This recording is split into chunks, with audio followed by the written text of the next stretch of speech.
Right, people, we're going to try not to show the address, but this is the date of the order was made on the 14th of August 2025.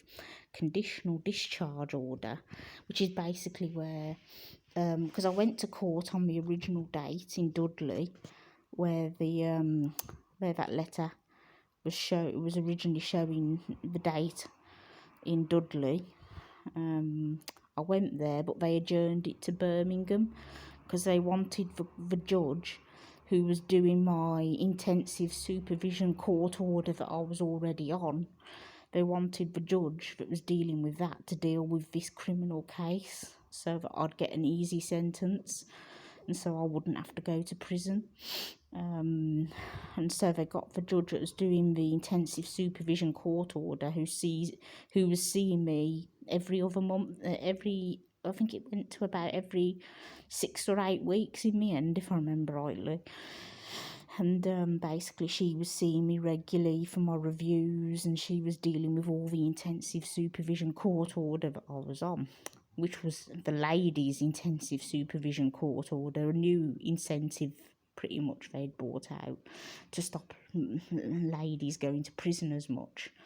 I think men can go on it as well. There's ones for men as well, I think, but I don't know the ins and outs.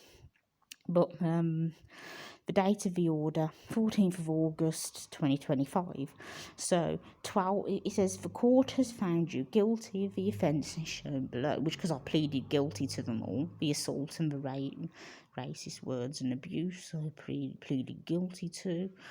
And it says, if you do not commit an offence within 12 months from this date of this order, you will not be punished. But if I commit another offence, I can be sentenced for this and any other new offences on top. So until 12 months from the 14th of August 2025 is the 14th of August 2026. I do believe that is 12 months. So if I don't get in trouble between now and then I stay out of prison. And then obviously after the 14th of August I can commit another offence without getting done for this, basically. Yeah, it's just explaining all the ins and outs of it and all that. But yeah, you get the general gist. I found it very interesting. But yeah, obviously I'm trying not to show my address and can't go too high on the letter, but that's all it is really. And that's for them charges that I showed you. They had to refer it to Birmingham Madge because they wanted me dealt with by the same judge who was dealing with me already on the intensive supervision court order that I was already on. Because obviously, technically, I'd breached the order, technically, that I was already on by committing this offence.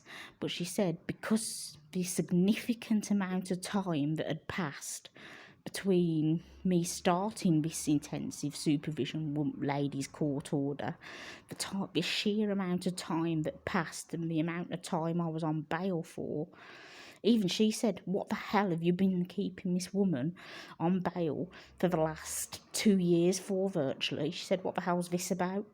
She had a crack at him and said, what the hell? She said, why has she been on bail so long for something?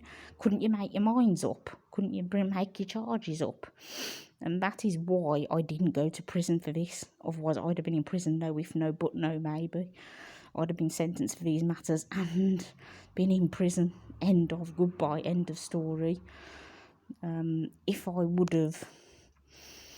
if they hadn't kept me on bail so long, then I would have been in prison, basically, is what she said. She said, it's only because of how well you've done and all your vast improvements and how amazingly well you've done and how much of a changed person you've become and how amazingly well you've done that I'm not sending you to prison today. She says, otherwise you'd be going to prison because it'd be seen as a not doing well on my order and not complying with my order, because I was in breach of the order, you see. I should have by rights been in jail for this. But again, the judge did go very lightly on me because of the amount of time between the offence and how well behaved I'd been since. She says you showed outstanding good behaviour since the incident happened. And she says because And simply because you showed outstanding good behaviour since the incident, I will not let me get sending you to prison today because of your your improvements and how you've become a behaved person, basically. And she says how well you've done on this order and how well you've committed to it, and you've always attended your appointments, you've never missed any appointments, you've showed an attitude to really wanting to change and really wanting to be a better person. And she says basically, yeah, she says basically you've showed an attitude to wanting to be better and wanting to change. And because I showed that attitude of being desperate to change and wanting to change and accepting help, because I showed that attitude, that's why she didn't send me to jail. She says normally, because this was only at the start of my order when I reoffended and did this, it was only really early days on my intensive supervision order. But yeah, it was only really early days, really. It was only really early days on my order. She said that normally it would show non-compliance and that you're not doing well on the order's not doing anything for you is what it would normally show, she said. But because you've had virtually 2 years on bail and been impeccably behaved, that basically I'm not going to send you to jail for it. So I don't know whether people see this as a injustice or the justice system going really soft on me again because of my autism. I don't know whether people see it as this. I think it's because of my autism as well, a big part of it. They know I'm a bit different. But yeah, it's just basically that's the way it is. And this is the order. And, you know, by rights, again, I got away with not going to prison again because of the simple fact of how long they kept me on bail.